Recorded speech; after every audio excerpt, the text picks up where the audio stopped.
අපි දැන් මොනවාද මේ පාදිරි පියෝ ගිහිල්ලා පූලියා මේ දේවමෙන් පල්ලිය ගාව ඉන්නේ. දිනෝචාරිකා කියන්නේ ආයේ අපි අවුරුදු ගාණක් ටෝනියත් එක්ක තමයි යන්නේ.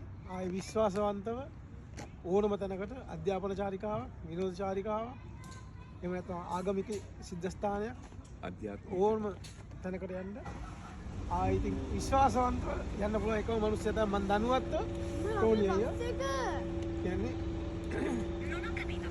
ටෝනියයි ගහන්න ඔන්න ඉතුරු හරිය. ඒ වගේම තමයි මේ මගේ ගමේ අසල්වැසියෙක් මම හිතන්නේ මෙයාලට ඉස්සර අඳුරන්නේ මෙයාලගේ දෙමව්පියොත් එක්ක අවුරුදු ගානක් තිස්සේ. ඉතින් අපි පාදිරි පියවද පාස්කෝ ගමන පාදිරි පියතුමා ළඟට ගිහිල්ලා පාද නමස්කාරය කරලා දිව්‍ය පූජාව කරලා දැන් අද ඉන්නේ මදොන්නෙන් කොරනාතවල. මදොන්නෙන් කොරනාත කියන්නේ දේවමෑණියෝ දර්ශනය වෙච්ච තවත් එක ස්ථානයක්.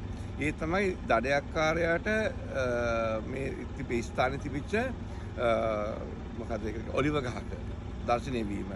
ඉතින් ඔලිව ගහේ දර්ශනය වල ස්ටෝරියක් එක දැන් ඒක කෙටියෙන් කියනවා නම් ඒ ඔලිව ගහේ ඒ දර්ශනය වෙච්ච ගහේ දේවාම්මා දර්ශනය වෙච්ච ගහේ මුල් කොටස මේ මෙතන ස්ථානයේ තියෙනවා. දේවාම්මා කියනවා බය වෙන්න එපා. මම මොකද එයා අමුතු විදිහට දර්ශනය මොකද දේවාම්මා කියන්නේ හරි ලස්සන කෙනෙක්නේ. නමුත් මෙයා දකින්නේ ටිකක් ස්කූරු කෙනෙක් විදිහ කියන්නේ කළු මෑණියෝ කියලා තමයි අපි මෙතන කියනවා කළු දේව මාතාව කියලා. නමුත් ඒ එතුමියට අගෞරවයක් නෙමෙයි. එතුමිය දර්ශනය වෙන ආකාර විදිහට වෙනයි. නමුත් ඒ දඩයක්කාරයා දකින්නේ ඒ කළු දේව මෑණියෝ කළු විදිහට ළමයෙකුත් වඩාගෙන මේ මහා ඝන කලාවක කෙලිම හොල්මනක් කියලා. දෙවෙනි බය වෙන්න එපා. මම හොල්මනක් නෙමෙයි මම දෙවියන්ගේ අම්මා. යසෝන මදොන්නයින් මාදරි දියෝ සෝන මාදේ දියෝ සෝන මදොන්නයින් කරනාත. මොකද ජේසු එයාගේ අම්මව ස්වර්ගයට ගත්තේ ඔටුන්නක් දාලා රජිනක් විදිහට සෝන මදොන්නයින් කරනාත. ඉතින් ඒ වගේ භූමියක තමයි මේ ඉන්නේ. ඉතින් අදත් අපි ප්‍රසත් එයාගේ පවුලත් එක්ක දරුවොත් එක්ක ඇවිල්ලා තියෙනවා.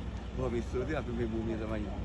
හැමදාම මේ විදිහට හම්බෙන්නේ. ඒක ප්‍රාර්ථනා කරනවා පදන කරන හැම දෙයක්ම සාර්ථක වේවා කියලා. බොහොම ස්තුතියි.